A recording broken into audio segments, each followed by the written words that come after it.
Olá, pessoal. Bem-vindos à nossa disciplina de teste de software e nessa aula aqui onde vamos falar um pouquinho sobre teste de carga, performance e teste de estresse, ou seja, teste de carga, teste de performance e teste de estresse. Antes de tudo, só uma pequena introdução aí para a gente se situar nesse meio de teste aí, nesse ambiente de teste, que é o seguinte: com o aumento do que a gente chama de pervasive computing, né, que é a computação pervasiva, ou seja, é a computação onde nós nem imaginamos que tenha computação, ou seja, os computadores eles avançaram tanto e se expandiram tanto, né, foi expandido tanta área de atuação dos computadores que existem áreas aí, lugares onde a gente nem sabe que tem um computador ali, mas tem um computador, um processador, alguma coisa ali.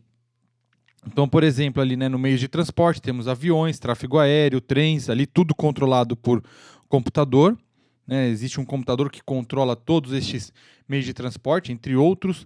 Dentro da medicina, então você tem lá marca-passos controlados por computador, tem um chipzinho, tem marca-passos com chip de computador lá dentro, com um processador, um microprocessador que faz os trabalhos ali do marca-passo, monitores cardíacos, monitores de medicação.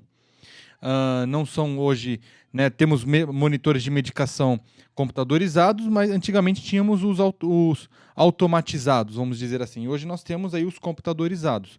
Temos sistemas bancários, financeiros, sistemas militares, entre outros. Né?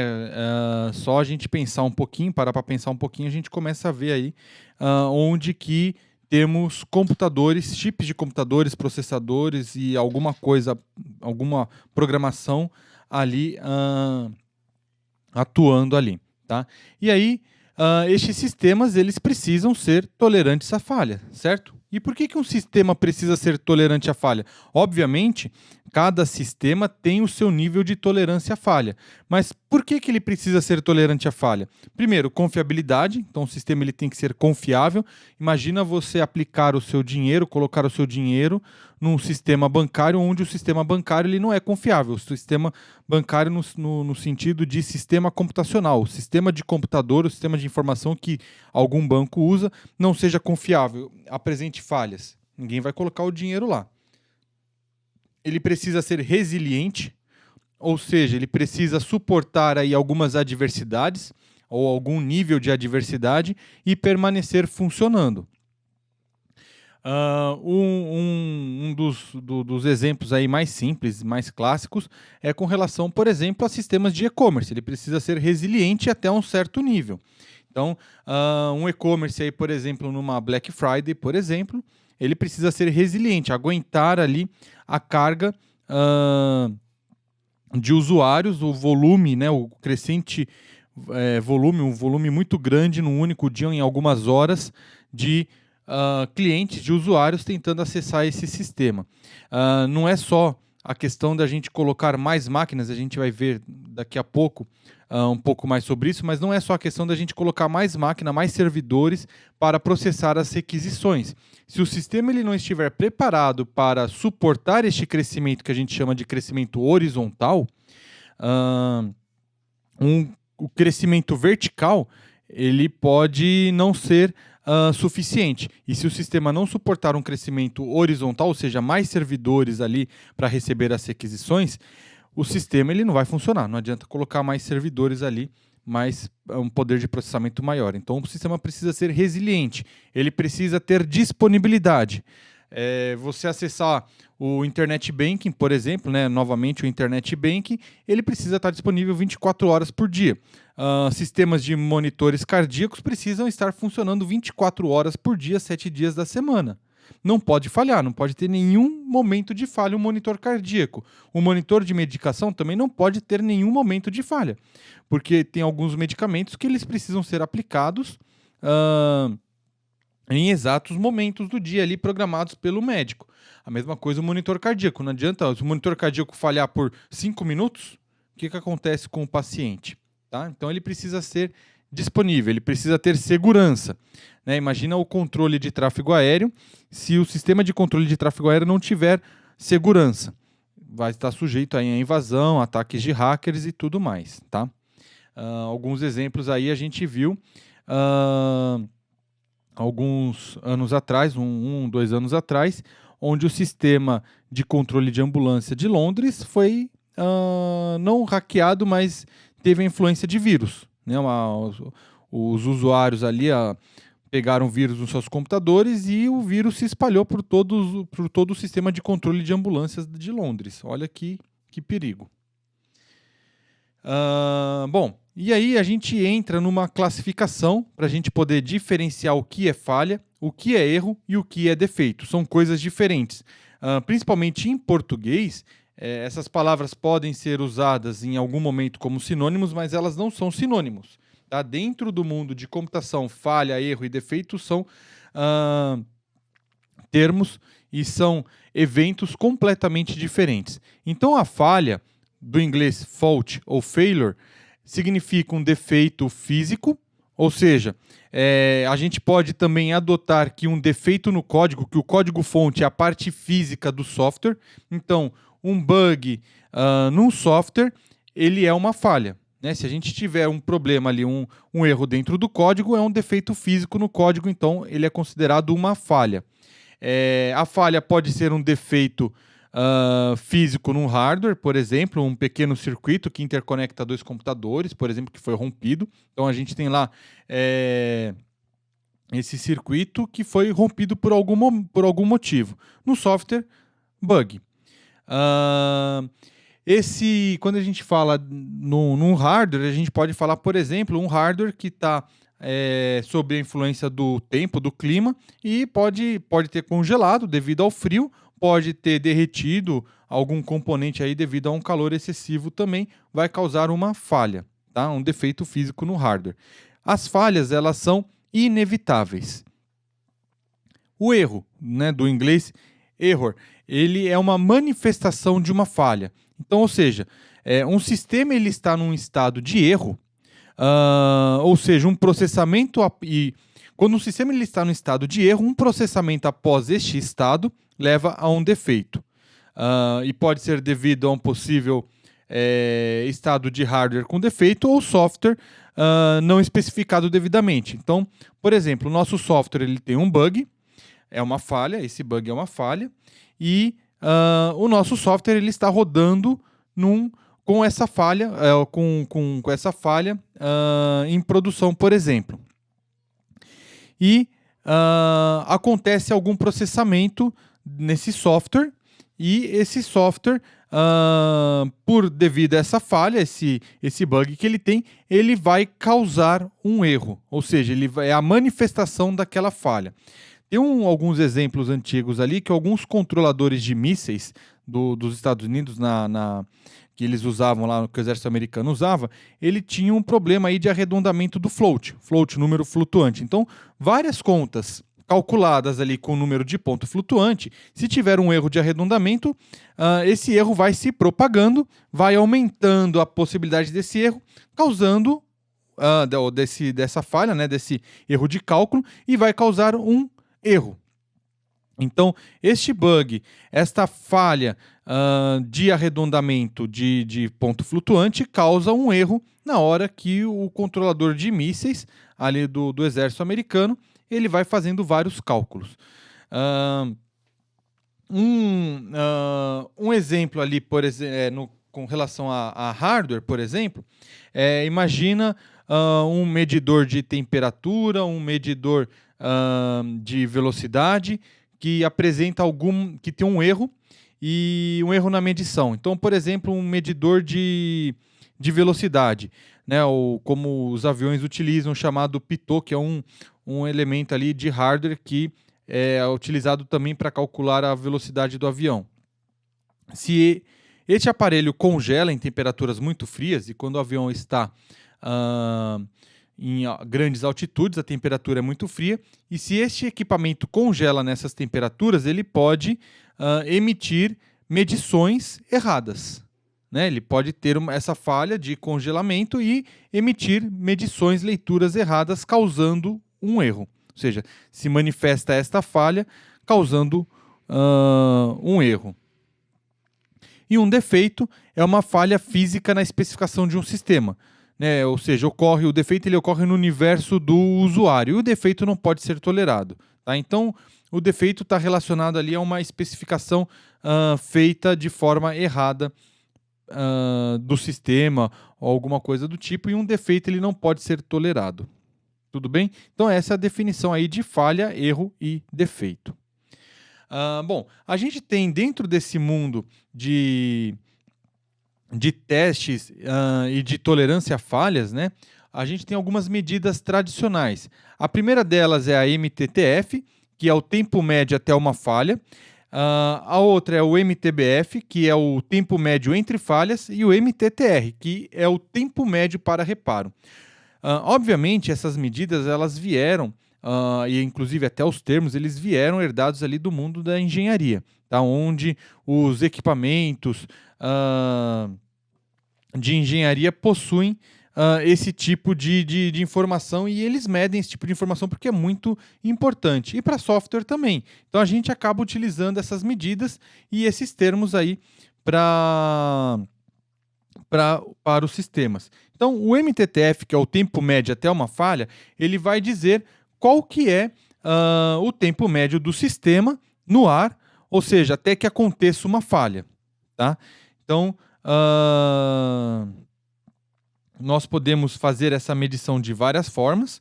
Existem ferramentas aí que vão monitoram os sistemas e vão extraindo esse valor aí do tempo médio até uma falha, ou a gente pode, por exemplo, estimar esse valor a partir de testes de carga, de performance e de estresse. Nós temos aqui o tempo médio entre falhas, ou seja, o tempo médio entre falhas é quando acontece uma falha e acontece a outra falha, ou seja, qual que é o tempo aí entre uma falha e outra dentro do sistema. E o tempo médio de reparo, como o próprio nome já diz, é o tempo que demora para aquele sistema ser reparado. Tá? Nesse caso, né, obviamente, como veio da engenharia, existem algumas peças, alguns componentes que têm um tempo de reparo. Tá? No caso de software, esse tempo de reparo ele pode ser, por exemplo, se o software está em produção, pode ser, por exemplo, o tempo que um sistema leva para ser reiniciado. Quanto tempo que demora para reiniciar o sistema a partir do momento que ele caiu, por exemplo. Porque se for um bug dentro de um código, por exemplo, esse tempo de correção de problema pode demorar mais tempo, né? Vai depender de outros processos aí. Tá? E temos aí algumas equações, aí, algumas fórmulas para calcular essas medidas. Então, o tempo médio entre falhas, o MTBF, ele é igual à soma do MTTF, que é o tempo médio até uma falha, e o tempo médio para o reparo, ou seja, né, o tempo entre falhas depende aí também do tempo do reparo. E o MTBF tem também uma outra medida, o tempo médio entre falhas, pode ser dentro aí de sistemas, aí, né, uma medida que a gente pode utilizar, é o somatório do tempo de downtime, né, da média aí do tempo de downtime e uptime, dividido pelo número de falhas num determinado período de tempo. Então aí a gente pode ter algumas medidas. Tá? Bom, para a gente trabalhar com esse tipo de situação, né, onde a gente está trabalhando com sistemas tolerantes a falhas e cada sistema tem o seu nível de tolerância a falhas, e a gente, no nosso caso, o nosso foco aqui é mais com relação aos testes, a gente precisa entender aí algumas questões, como, por exemplo, redundância. A gente pode ter redundância no nível físico e no nível de software, no nível, vamos dizer assim, lógico. Então, quando a gente fala de hardware, redundância de hardware, a gente vai ter aí 2 ou mais processadores, é uma redundância estática, uma redundância física, onde a gente vai ter hardwares redundantes para tratar as nossas requisições para o nosso sistema executar sobre esse hardware redundante. Se a gente trabalhar no nível de software, a gente pode ter uma redundância onde um sistema ele pode ter 2 ou mais versões do mesmo software feitos por equipes diferentes, e esses softwares eles são executados em paralelo. Ou seja, a gente tem uma entrada, é como se a gente tivesse 2 ou 3 softwares exatamente iguais, mas feitos por equipes diferentes, que processam a mesma informação e no final fazem uma avaliação existe um avaliador que vai avaliar o resultado dos 2 ou 3 softwares, ou quantos softwares a gente tiver, para avaliar esse resultado. Tá? Então, softwares que são muito críticos, de missão crítica, podem ter esse nível de redundância de software. A redundância mais usual aí, mais tradicional, é a redundância de hardware, onde a gente vai duplicando o hardware da nossa aplicação. A gente pode ter ali a redundância de informação, onde a gente vai trabalhar com o uso de código de detecção de erro, ou seja, bits extras para verificação de erro.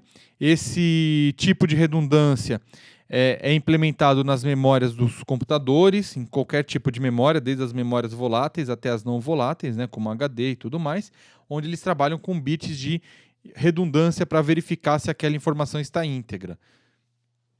E a gente pode trabalhar também com a redundância de tempo. O que é a redundância de tempo? É executar o mesmo cálculo que foi feito, aí obviamente pelo mesmo software, pelo mesmo hardware, mas num tempo diferente, e avaliar se a primeira execução é igual à segunda execução. Como eu falei para vocês, a redundância de hardware ela é mais tradicional. A gente pode trabalhar aí com vários tipos de redundância de hardware. A gente pode trabalhar aqui, como na primeira imagem ali, a redundância de rede, onde a gente vai ter toda uma infraestrutura de rede redundante, ou seja, é como se a gente tivesse, ou vamos ter, mais de um caminho para chegar do ponto A até o ponto B. Então essa rede ela é redundante, isso é importante, né, em redes corporativas, que essa rede seja redundante, que a gente consiga sair do ponto A e chegar ao ponto B por mais de um caminho. Esse tipo de situação garante que a gente possa, por exemplo, trocar roteadores, que são esses equipamentos da camada física de rede, onde a gente consiga trocar sem indisponibilizar a rede. E a gente pode ter aqui redundância aqui de hardware, onde a gente tem redundância de servidores físicos, né? Seja de servidor de aplicação, seja de servidor de banco de dados. A gente pode ter, inclusive, que acontece, é muito comum esse tipo de coisa, em sistemas, por exemplo, bancários, sistemas de e-commerce e vários outros tipos de sistemas, a gente tem a redundância, inclusive, física desses servidores. Então, a gente tem um servidor num site, num data center A, e o outro servidor redundante que pode receber essa requisição num site B em outro lugar. Em outro país, inclusive. Então, hoje em dia, com essa questão de cloud computing, né, da nuvem da Amazon, Azure, da Microsoft, Oracle Cloud, entre outras aí, fica mais fácil da gente ter esse tipo de redundância. Inclusive, esses provedores aí já provém para a gente esse nível de redundância física e geográfica. Tá? Bom, então aqui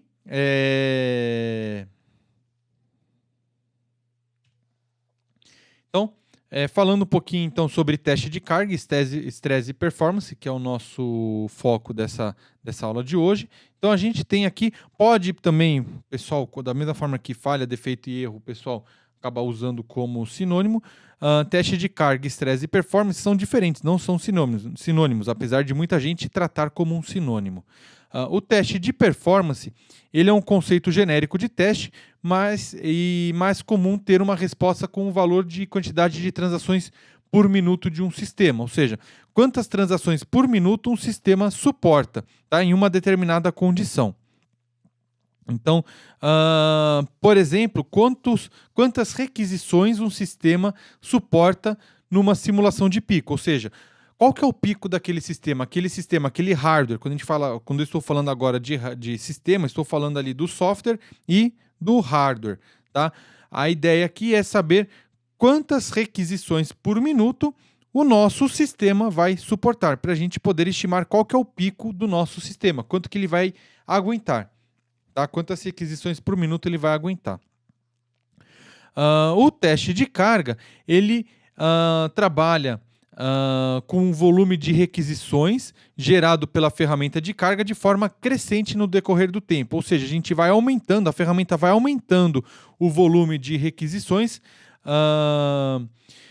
de acordo com o tempo. Então, essas requisições vão aumentando para a gente encontrar qual que é o limite, qual que é a capacidade da nossa aplicação. Tá?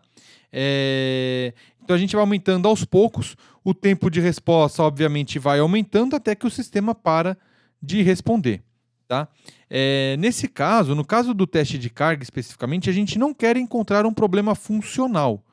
Tá? Então, a gente está supondo, tanto no teste de performance de carga e de estresse, a gente supõe que o sistema está funcional, já passou pelos testes funcionais, por todos os outros testes. Aqui a gente está querendo saber quantas requisições o sistema suporta. Então, no teste de carga, a gente vai aumentando gradativamente o número de requisições para a gente encontrar qual que é o tempo de resposta limite da nossa aplicação, tá? Para a gente conhecer isso da aplicação. E o teste de estresse é onde a gente aplica uma carga, uma grande carga, não a carga do pico, mas uma carga um pouco mais baixa do pico, porque a gente quer no teste de estresse que o sistema funcione, só que a gente mantém essa carga de requisições por um longo tempo.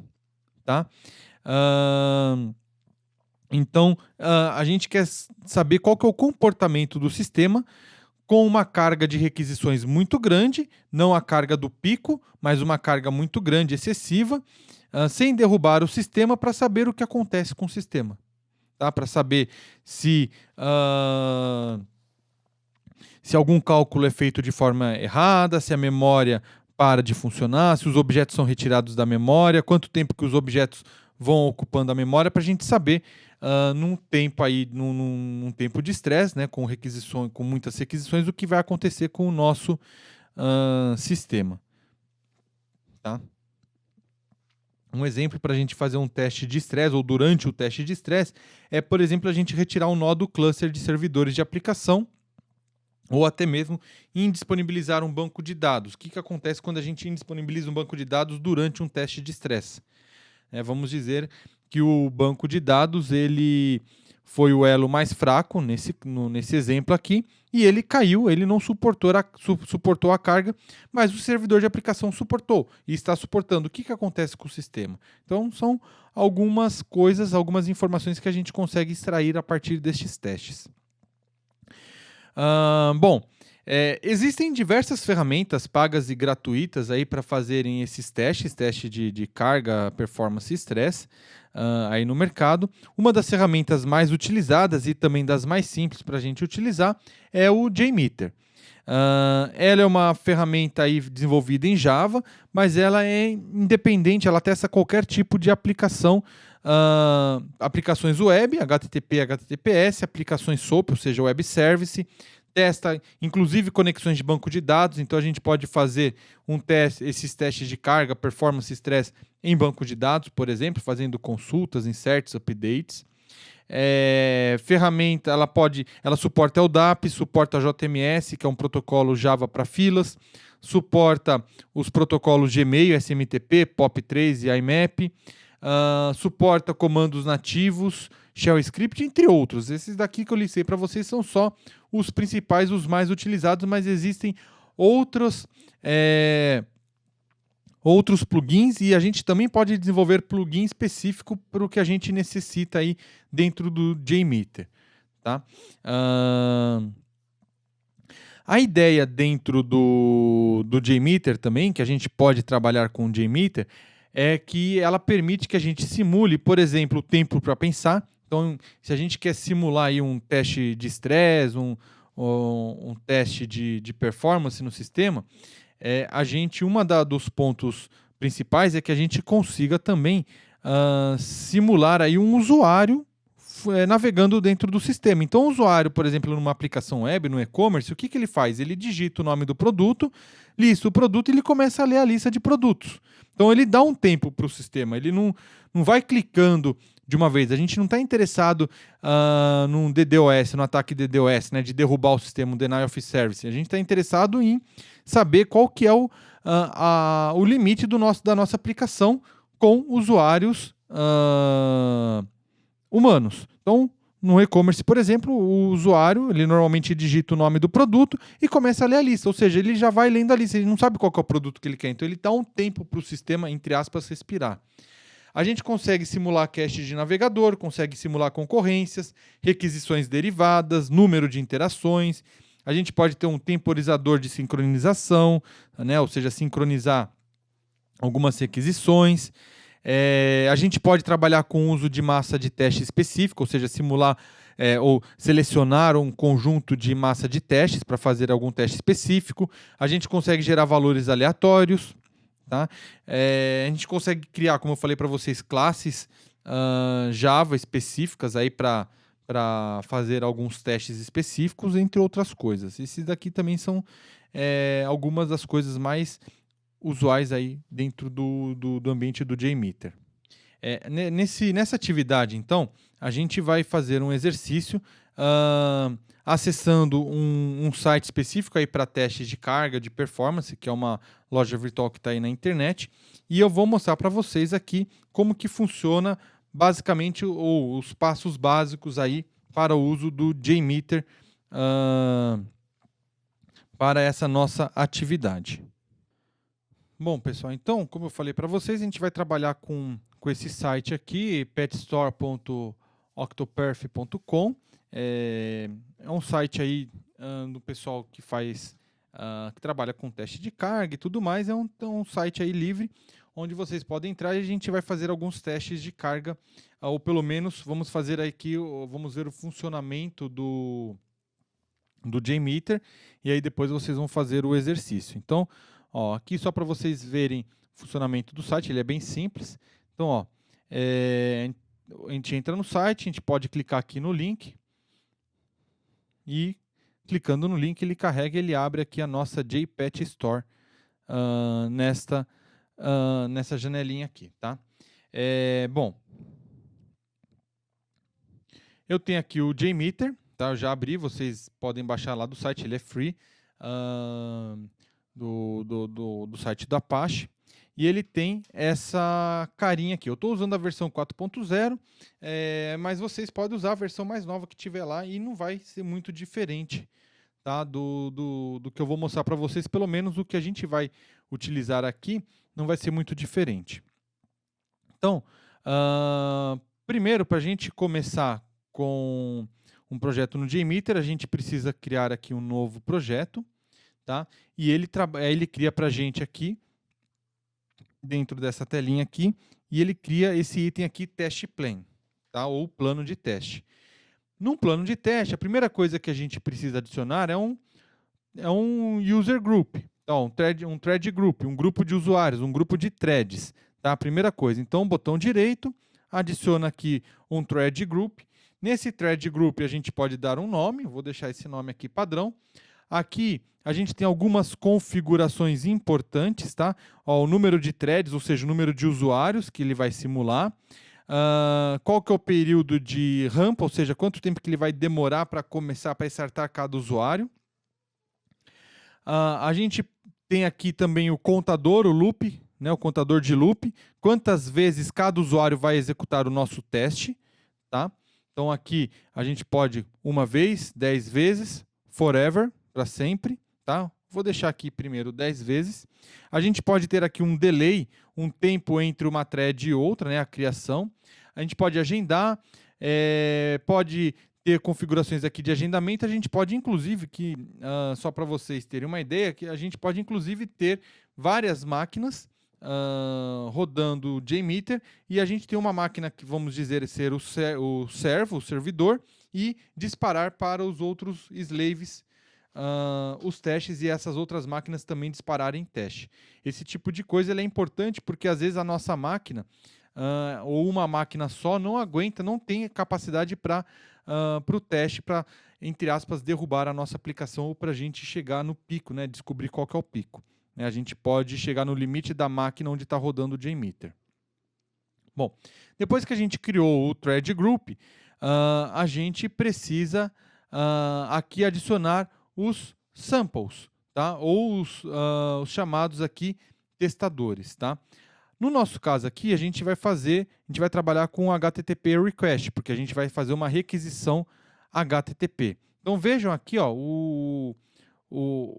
a configuração do nosso HTTP request. Ele tem aqui o protocolo. Se eu for trabalhar com HTTPS, a gente pode colocar aqui HTTPS. Posso colocar aqui qual que é o IP do servidor. No nosso caso, a gente vai trabalhar aqui com esse Pet Store. Vamos pegar aqui o endereço, ó. Ele é HTTPS, então a gente coloca aqui HTTPS. O endereço do server name, ou IP, se a gente estiver trabalhando dentro de um ambiente aí de desenvolvimento, de homologação. Então, e qual que é o método HTTP? Então a gente pode trabalhar, ó, com todos os métodos HTTP. Ó, get, post, read, put, options e assim por diante. Ou seja, a gente pode trabalhar inclusive com web services do tipo REST, utilizando esse sample aqui, tá? Esse testador. E aqui a gente vai colocar qual que é o caminho que a gente quer testar da nossa aplicação. Então, no caso aqui, ó, /actions /catalog.action, tá? Então, ó, que é a página aqui que eu quero acessar. Então, aqui a primeira parte é a parte do servidor e eu quero acessar justamente essa página aqui, tá? Então, basicamente, é esse aqui o nosso testador. Depois, a gente precisa adicionar um listener, porque se a gente não tiver um listener, a gente não tem como identificar aqui o que aconteceu de resultado de teste. Então, ó, botão direito ali no Thread Group, posso adicionar aqui, ó, um dos mais utilizados, esse View Result Tree, e a gente pode também adicionar, vamos ver aqui,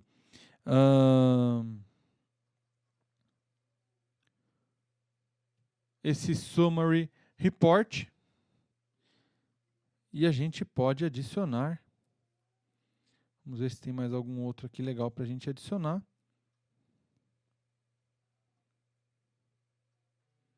Vou colocar aqui esse Graph ou View Resulting Table. Esse aqui é legal também. Bom, então o que a gente vai fazer aqui, ó, vamos voltar aqui recapitulando o nosso Thread Group. Estou com um usuário, ele vai executar 10 vezes esse usuário e vai fazer esta requisição aqui, que é simulando abrir essa página aqui. E aí a gente dá o play. Então vamos salvar aqui o nosso projetinho. E ele executa. Se a gente abrir aqui, ó, View Result Tree, vamos ver o que acontece. Ó lá. Ele fez 10 requisições. Se a gente clicar em cada uma dessas requisições, olha que ele mostra aqui para a gente o resultado da requisição. Então, ó, ele fez essa requisição, tem um nome, Thread Group 11, ou seja, foi o usuário 11, né, o usuário 1 no teste 1 desse usuário.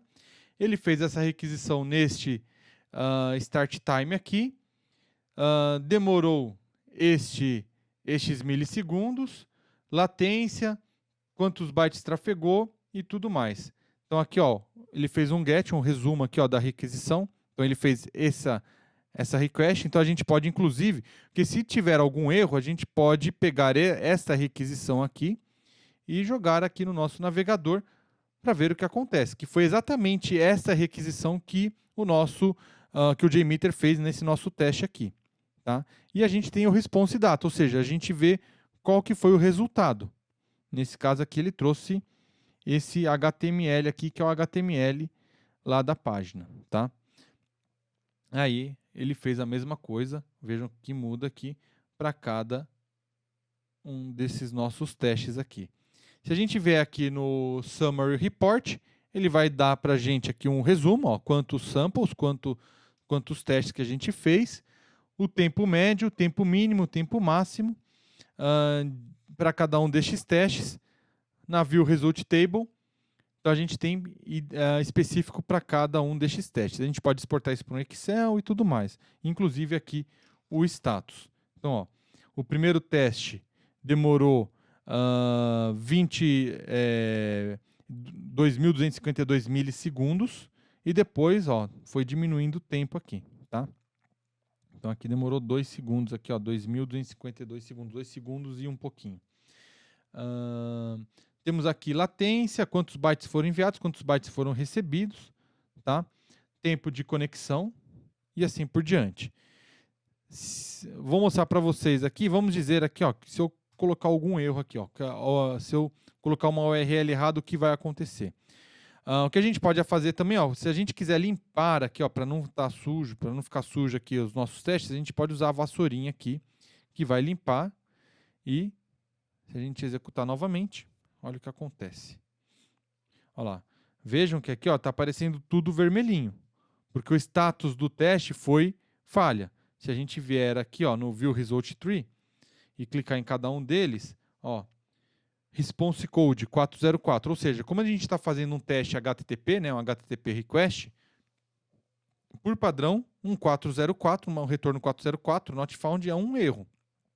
Olha aqui o que eu falei para vocês. Essa é exatamente a requisição que ele faz. Então, se a gente colar essa requisição lá no navegador, a gente vai receber o 404 também. Olha o response aqui que foi recebido.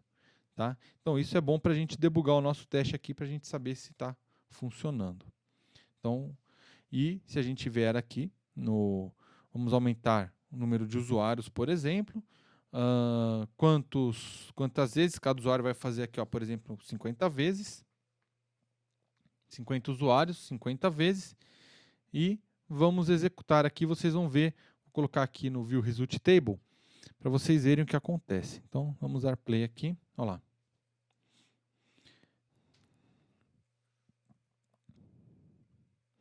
Os usuários aí estão executando aqui os números dos testes. Então, vejam que tem aqui o thread group 1 com os usuários que estão executando. Vejam que eles não são sequenciais, porque quando termina um usuário, ele já começa o outro. Tá? Ele está executando aqui. Se a gente olhar aqui em cima, a gente tem quantos usuários estão sendo executados, 26, 23, 22, já está diminuindo.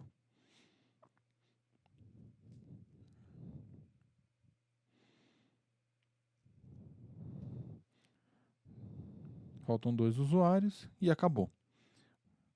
Então aqui, vamos colocar aqui no comecinho da nossa lista para vocês verem o funcionamento do JMeter. Então vejam que ele startou aqui os samples, ou seja, os testes que ele fez, a gente fez com 50 usuários. Mas veja, olha que interessante aqui, os threads names aqui, cada thread name aqui representa um usuário. Então, a thread name 34, ela começou aqui, depois veio a 37, 35, então vejam que não é sequencial, tá?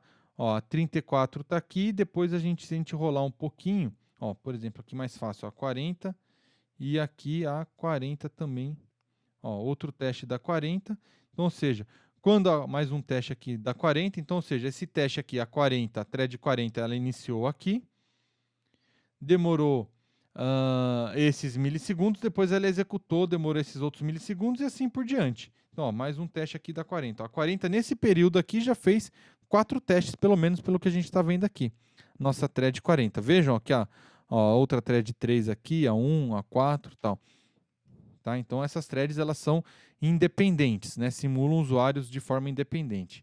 Se a gente vier aqui no Summary, a gente vai ver que o tempo médio de requisição foi de quase 700 milissegundos, o menor tempo foi 227 milissegundos e o maior tempo foi de 9 segundos aqui, 9.000 milissegundos. Tá? Tem aqui a porcentagem de erros, não deu nenhum erro. E assim é o funcionamento então do JMeter para requisições HTTP. Algumas outras coisas interessantes que a gente pode fazer com o JMeter.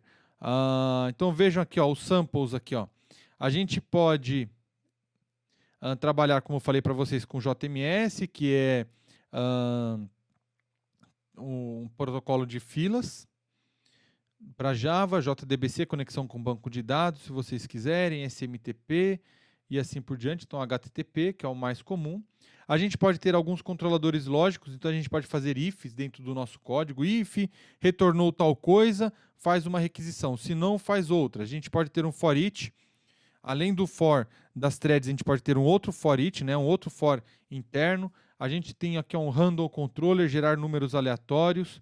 A gente pode ter um controle de runtime, A gente pode gravar, tem um controle aqui para gravar, e assim por diante. A gente pode ter aqui alguns pré-processors, ou seja, esses pré-processos, esses processadores eles são executados antes dos testes, então a gente pode ter aqui algumas configurações, né? Ó, users parameters, parâmetros de usuário. Temos aqui os post processor, por exemplo, se a gente estiver trabalhando com web service do tipo REST, JSON extractor, ou seja, a gente pode extrair o JSON retornado do web service REST e fazer alguma validação nesse JSON aqui, tá? Pode fazer algum processamento de expressão regular, ou seja, encontrar na página HTML que foi retornado alguma informação específica para saber se está ok ou não. Temos aqui os assertions, igual a gente viu lá com o JUnit. E entre outras coisas aqui, ó, elemento de configuração, então a gente pode configurar o header HTTP. Se a gente estiver trabalhando com sessão, ou seja, a gente pode fazer login no site e esse site armazena um cookie de sessão, então a gente pode trabalhar aqui com cookie de sessão.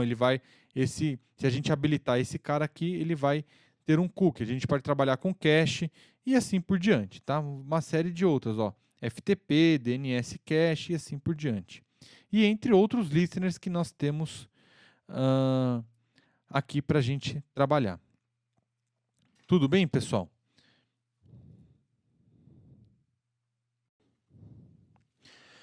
Bom, pessoal, muito obrigado. Essa foi a nossa aula de laboratório de hoje. Se vocês tiverem alguma dúvida, entrem em contato aí, mandem e-mail. Vou estar no chat online aí com vocês. Não deixem aí de entrar em contato. Muito obrigado e até a próxima.